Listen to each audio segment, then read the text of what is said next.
Okay, so contact chapter 2, verse number 12. Na tu eva aham jatu na asam na tvam na ime jana adipaha na cha eva na भविष्यमा सर्वे वायम अतः परम न त्व एवहं चतुनाशं न त्वं नेमे जनाधिपा न चैव न भविष्यामः सर्वे वयम् अतः परम् न त्व एवहं चतुनाशं न त्वं नेमे जनाधिपा न चैव न भविष्यामः सर्वे वयम् अतः परम् न त्व एवहं चतुनाशं न त्वं नेमे जनाधिपा न चैव न भविष्यामः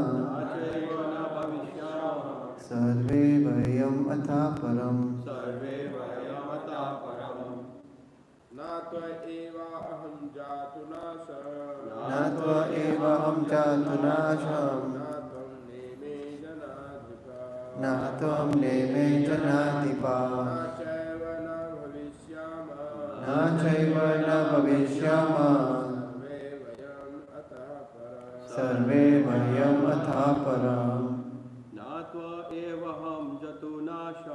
न त्व एवहं जातुनाशं न त्वं नेमे जनाधिपा न चैव न भविष्यामः सर्वे वयम् अतः परम् न त्व एवहं जातुनाशं न त्वं नेमे जनाधिपा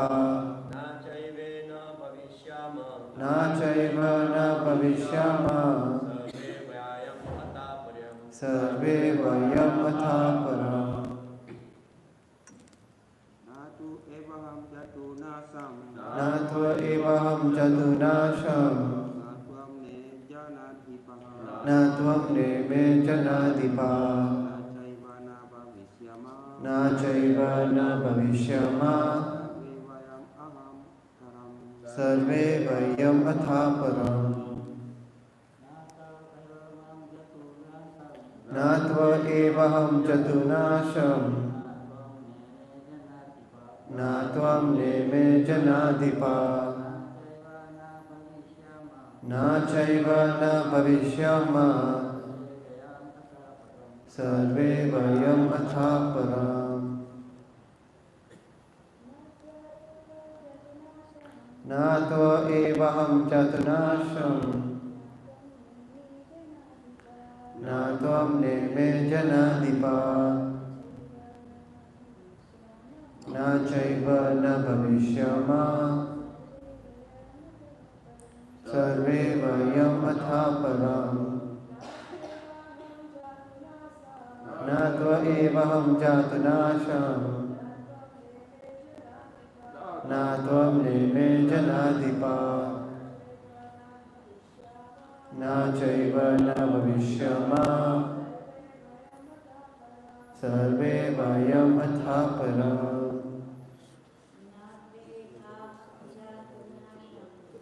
न त्वेऽहं जातुनाशं न त्वं नेमे जनाधिपा न चैव न भविष्यामः सर्वे वयम् अतः परम् Again. Word for word translation. Na, never. Tu, but. Eva, certainly. Aham, I.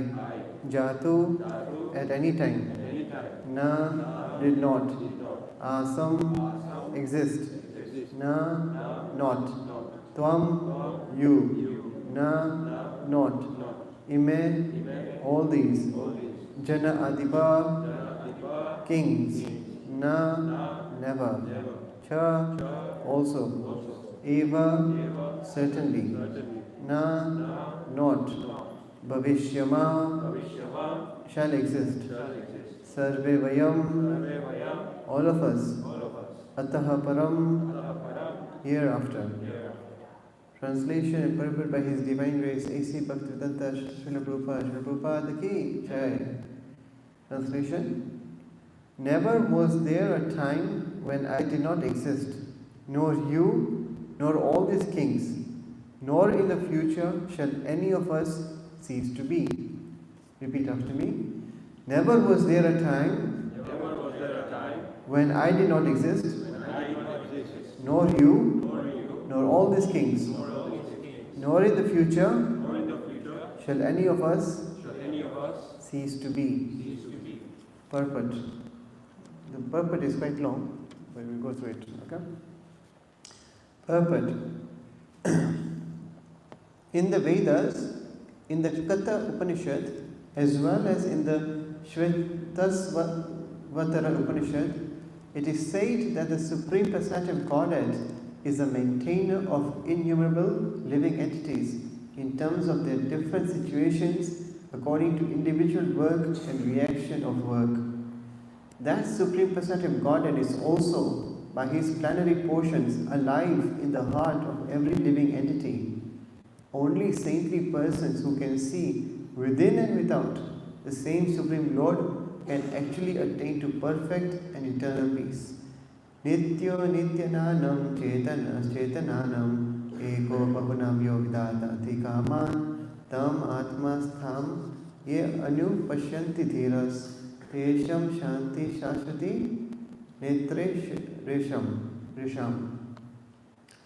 The same Vedic truth given to Arjuna is given to all persons in the world who pose themselves as very learned, but factually have but a poor fund of knowledge. The Lord says clearly that He Himself, Arjuna, and all the kings who are assembled on the battlefield are eternally individual beings, and that the Lord is eternally the maintainer of the individual living entities, both in their condition and in their liberated situations. The Supreme Personality of Godhead is a supreme individual person, and Arjuna, the Lord's eternal associate, and all the kings assembled there are individual eternal persons. It is not that they did not exist as individuals in the past, and it is not that they will not remain eternal persons. Their individuality existed in the past, and their individuality will continue in the future without interruption. Therefore, there is no cause for lamentation for anyone.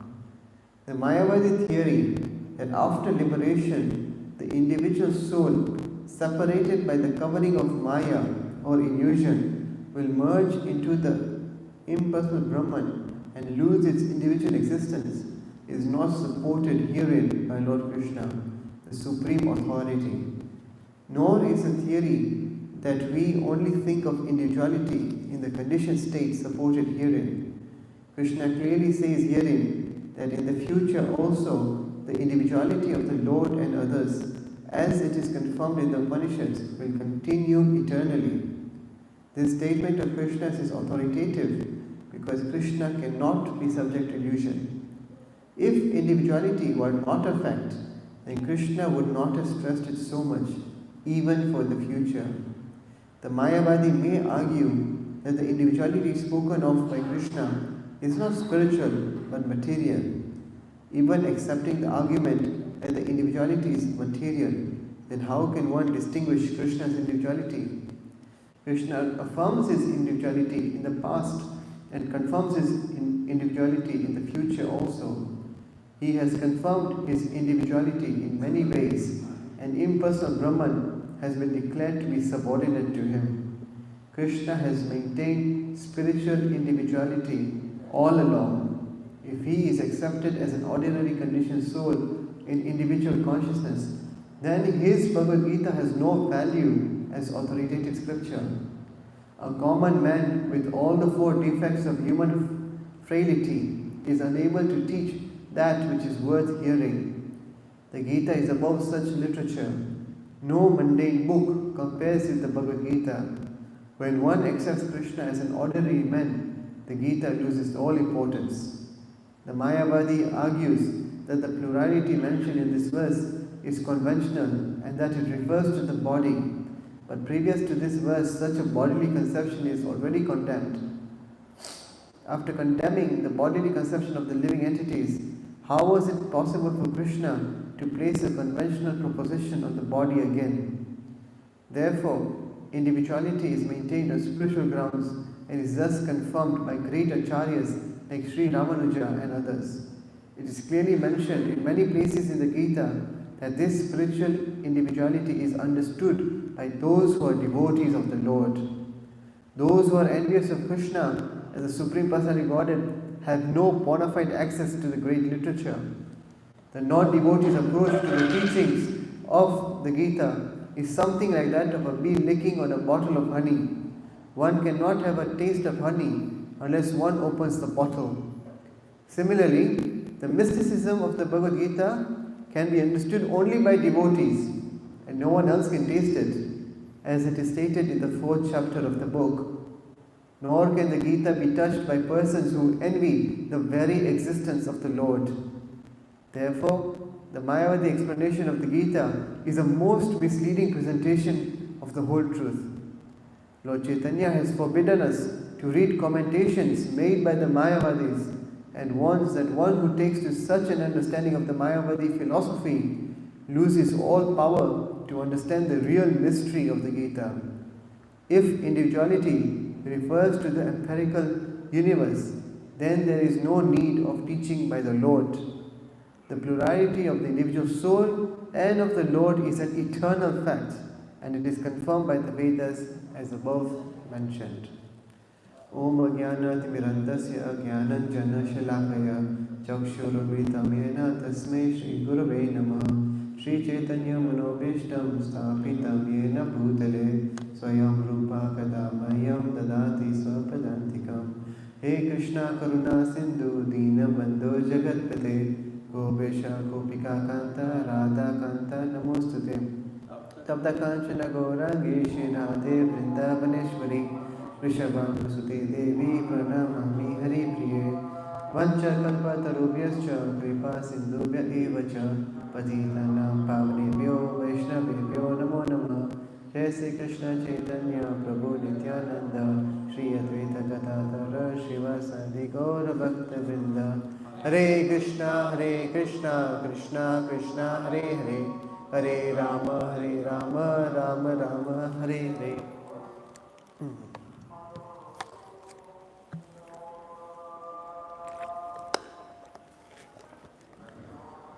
Okay, so 2.12. Nato epaham jatunasham natom deme janadipa na chaiva na bhavishyama sarve vayam athaparam.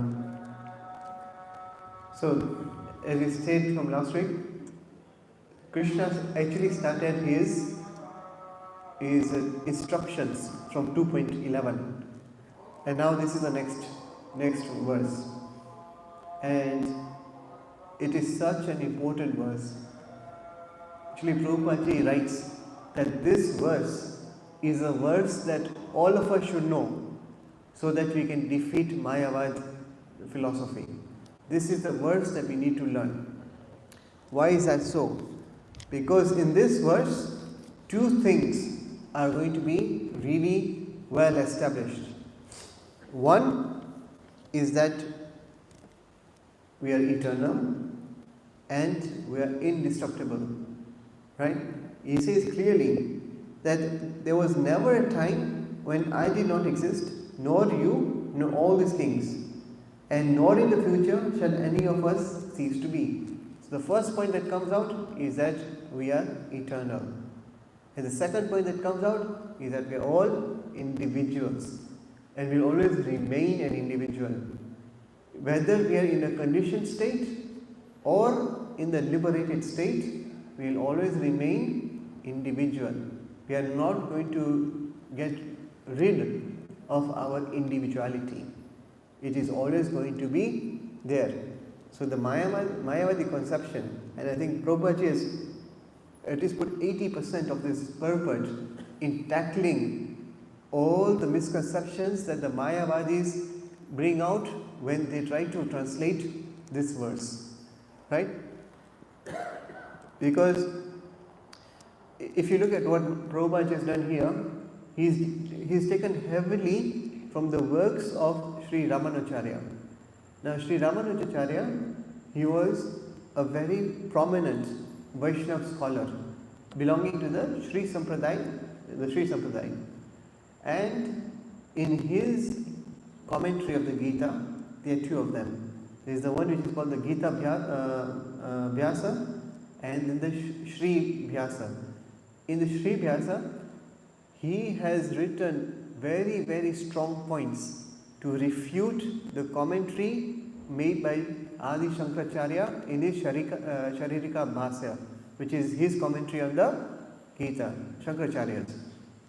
So in that, Ramanujacharya goes on length on this particular verse, and he establishes that what Krishna is trying to show here is a very personalistic and multiple individuality, not Mayavad, not a Mayavad conception that we are all going to be merging into one. No, we remain individuals even in our conditioned state as well as in our liberated state. Okay? So why is this verse so important? To understand why this verse is so important, we need to look at the one before and the one after. So what does Krishna say in 2:11? He says that while speaking learned words, you are mourning for what is not worthy of grief. Those who are wise lament neither for the living nor for the dead. So here, what is Krishna trying to tell Arjuna? That what is Arjuna's main worry? Arjuna's main worry here at this point is that he doesn't want to be the cause of the death of Bhishmadev and Dronacharya. Right? He doesn't want to cause the death. He doesn't want to see them die. But will death come to them? Yes. Whether it be on the battlefield or whether it be in the future, it is going to come, because whoever has taken birth is sure to die. So there is no point in lamenting whether he is going to die now in the battlefield or in a few years' time. Though there is no point to lament on that. So Krishna is here in 2.12. He isn't talking about Bhishma and Dronacharya's material existence, because in their current material body, it is sure to finish. It is sure to finish. So there is no point in trying to lament for that. So what is he focusing on? Krishna is focusing on that don't lament because they are spiritual souls and then they will continue in another body. Yeah, because they are very pious beings. So Krishna here is talking about the spiritual aspect, not the material aspect. And how do we know that? So you look at now the next verse that will come out. Then Krishna gives a hint. He says the word Dehino asmin yatha dehe. Dehino. The one inside the dehe. Dehe means body. So the one inside the dehe, he goes through so many changes. So in 2.13 is when Krishna actually now indicates who that person is, that being is. In 2.12, he's just said that the living force, we don't know what it is yet, it will come next verse, but that living force is eternal in nature. So there's nothing to be worried about. And in the next verse it says that Dhiras tatra na bhuyati. That dhiras, the sober people, are not bewildered by such change.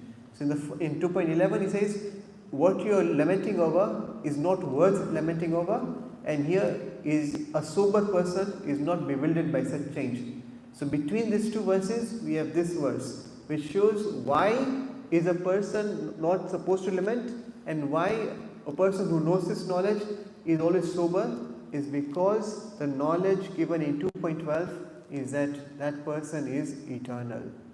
Because he is eternal, there is no point to lament over material death, and there is and once you have this knowledge, you are very sober. You can go through life in a broader understanding, a broader scale. So this is the importance of 2.12. So let us go through some of the arguments that the Mayavadis bring about in this verse, and how Prabhupada has utilized the works of Ramanacharya and following acharyas to try and refute all of these claims that the Mayavadis make on this particular verse. So the first claim by the Mayavadis is that all individuality is an illusion. They say that all that we see here, it's all an illusion. Once we get out of this illusion, we will all go back to the Supreme Brahman, and we will mix and we will merge. We will all become one. So they are saying that the individuality that you are experiencing here now, it is all an illusion. So what is the first refutation? The first refutation is that if it were the case that all individuality is an illusion, then Krishna would not say in the future everyone will continue to exist individually. He says in the thing, nor in the future shall any of us cease to be. So he has not put a time limit. That future means what? Future means at the end of this life? No, when there is an absence of some information, you take it to be forever. Yeah, there is nothing to qualify that statement. So here Krishna is saying that in the future it will always be the case that you are existing, these kings are existing, I have been existing eternally, like that. So Krishna already refutes it here, that individuality is not an illusion. The second refutation that Krishna makes in this point is that he makes it clear by distinguishing himself as being an individual soul as well as all the other souls, like kings and Arjuna. They are also maintaining their own individuality. If individuality is an illusion, then why would Krishna even have to qualify himself as being an individual person? Right? Now, what will the Mayavadis come up with next? They said that, okay, Krishna has said that he is an individual, but Krishna is also within the illusion. That's the second claim. The first claim is that all individuality is illusion, and now the refutation has come. Now what do they go back with? They say that, okay, we accept that there's individuality, but Krishna's individuality is that he is an illusion. He himself is an illusion. So Prabhupada writes here that if it was like that, if it was that Krishna was under illusion, then what is the point of even reading the Bhagavad Gita? Because how could a person who is under illusion deliver knowledge that can help to remove somebody from illusion? It doesn't make logical sense, right? Where have you seen an example of somebody who is bound up being able to free somebody else? No, if you want to free somebody else, you yourself have to be free. Yeah? So the same point. So it's not that Krishna is within illusion. In fact, he is the source of everything. He is self-illuminating. He is the source of everything. It's when we know him, when he is the source of enlightenment, and knowing him enables everyone else to become enlightened. So that is a refutation for that. And this is where the Mayavadis go very wrong. which is second claim of theirs, that Krishna is within illusion. To think this is a very grave misconception, and it carries serious consequences in spiritual life. Because, and to understand this position of Krishna, Krishna has said that I am an individual, but he is not qualified what type of individual he is. He is the supreme individual out of all individuals, and that is why Prabhupada writes that verse from the Vedas, Nityo Nityananam Chetanas Chetananam. He says, in all the Nityas, among all the eternal beings, there is one eternal being. From all the conscious beings, there is one supreme conscious being. And that, what does he do? Eko bahunam yo vidati kaman. He basically satisfies all the desires of all the eternal beings, all the conscious beings. And then what happens when you know that person? Where is this person? Tam atmastham ye anupashyanti dhiras. That person is located within and without. And a person who realizes this, what happens to them? Tesham shanti shashwati netaresham. That person attains peace. He attains understanding. He says, only saintly persons who can see within and without the same Supreme Lord can actually attain to perfect and eternal peace. So this whole Gita is trying to make us understand that Krishna is an individual, but not only that, he is the supreme individual. Yes, we are also individuals, but we are not the supreme. We are not conscious of anyone else's. Our field of consciousness is limited to our own body, right? But Krishna can understand everyone's field. So this becomes like a prelude to understanding the position of Krishna. If you don't understand this verse, you will not be able to appreciate Krishna's supreme position. Okay? So in essence, Krishna is highlighting in this verse that one, there is multiplicity of spiritual beings, that there are many spiritual sparks. Yes, and individuality is an irreducible reality, meaning that it is innate in every soul that soul is always an individual. You cannot reduce it further. You cannot go beyond it. You cannot go from individuality to non-individuality. There is nothing like merging. You always maintain that basic level, the first level, that irreducible level of being an individual. And it is such an important point that it is being repeated again and again in the Gita. So in one example, in chapter 7, I think text number 24, I think it says that, let me just read it.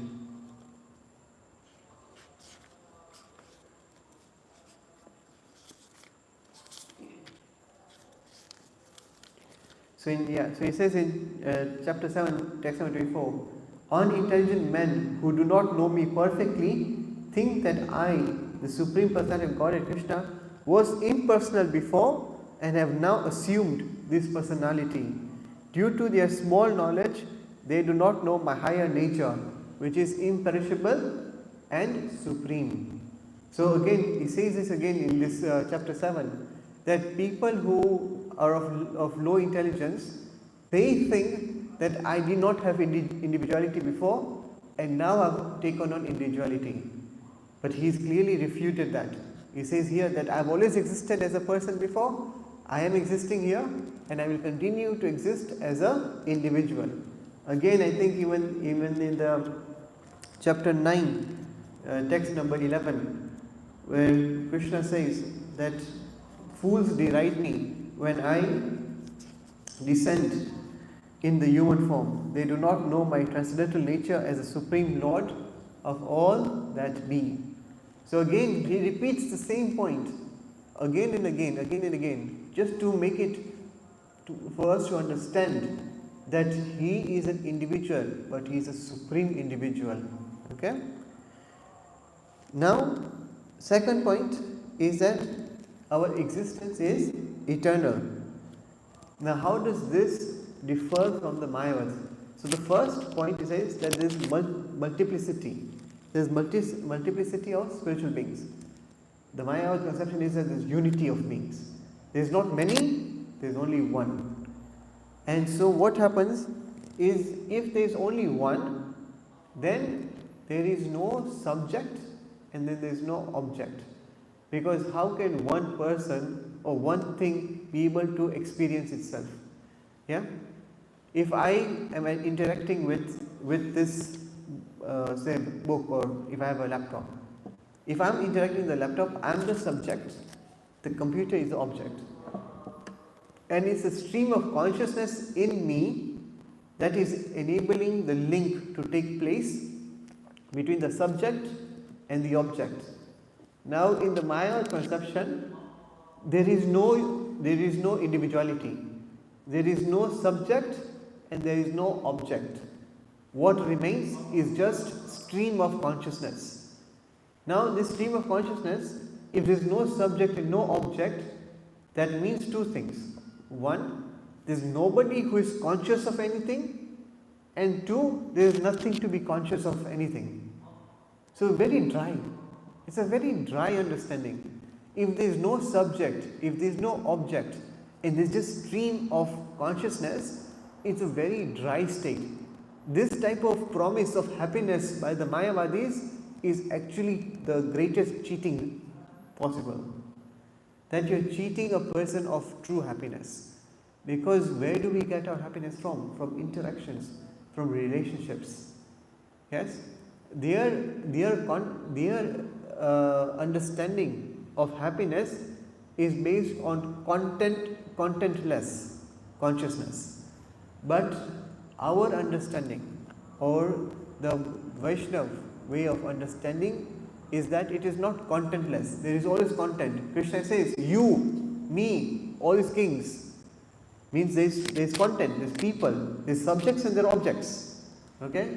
And then there is consciousness, there is exchanges of feelings, of understanding and of emotions. These are what create happiness. But ours is not contentless, ours is contaminationless. So yes, we accept there is subject, there is object and the stream of consciousness, but right now our stream of consciousness is contaminated by the material nature. When we remove this contamination, and then what happens is then our consciousness reverts back to its spiritual nature, and at that point then you find true happiness.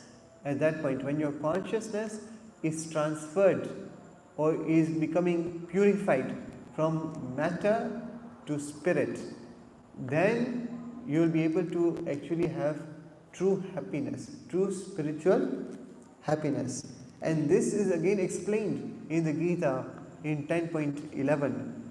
Yeah, when they say that when more and more you understand spiritual nature, the more and more enlightened you become, and the more you exchange this enlightened information with other people, the more you feel happy. The more you feel happy. And that happiness is of a spiritual nature. Even in the 6th chapter, again, if you look at that around the 20 or 23rd verse, again Krishna says that that type of happiness is beyond any type of material happiness that you can imagine, because it will situate you in spiritual reality. So like that, this verse is a very important verse to understand. One, that Krishna is an individual, we are an individual. But now the rest of the Gita will qualify our role as being quantitatively very small, but Krishna to be the greatest, the most supreme. And if we don't understand this, and if we get caught in the Mayavadi explanation, then Lord Chaitanya Mahaprabhu, he actually warns that one who takes to such an understanding of the Mayavadi philosophy loses all power to understand the real mystery of the Gita. Yes? And what does Prabhupada say?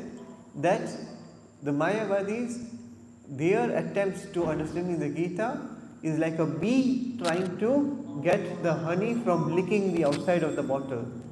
That is why the Gita is a very mysterious book. And if you really want to enjoy the nectar of the honey, you need somebody to open the top of the honey bottle. And that is only possible in the association of devotees, because they are the ones who know the mystery about the actual reality. They understand in full knowledge the position of a soul and the supreme soul, Krishna. Okay, so this is a very long purport in which Prabhupada really focused on smashing out all the Mayavadi points, because this is like a tool that we can use. It's like if you get any Gita, even if you don't know that this is not by Prabhupada, if you want to check the authenticity of any other Gita, there are certain verses called litmus test. Litmus test, you know, like what a litmus test is. You put that paper in a solution. If it turns pink, and it is acidic. If it turns blue, it's alkaline.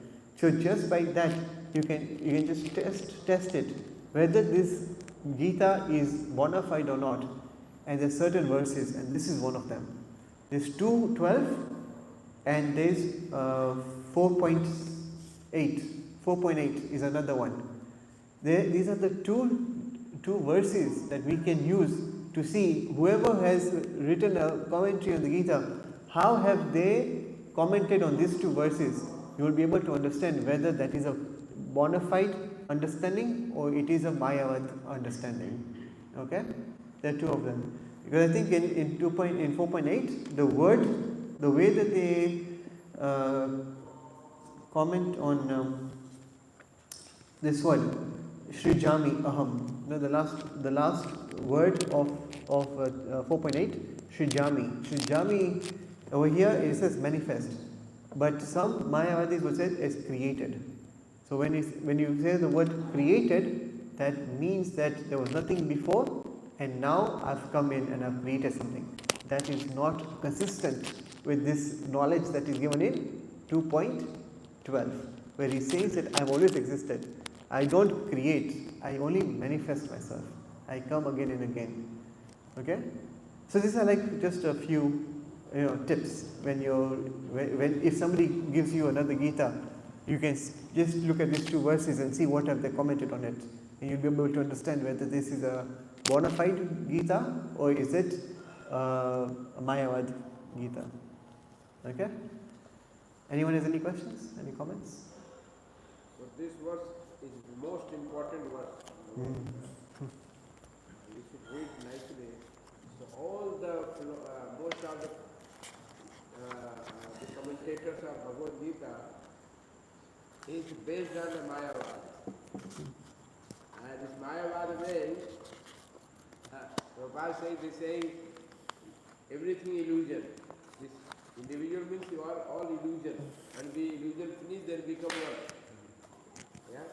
Prabhupada say, but they say illusion, but they are very expert in enjoying. Why we enjoy? When you think everything illusion, we are enjoying illusion. The poor person can only enjoy the illusion. So we are not enjoying the illusion, that is individual. So a lot of philosophy Prabhupada is saying on this. So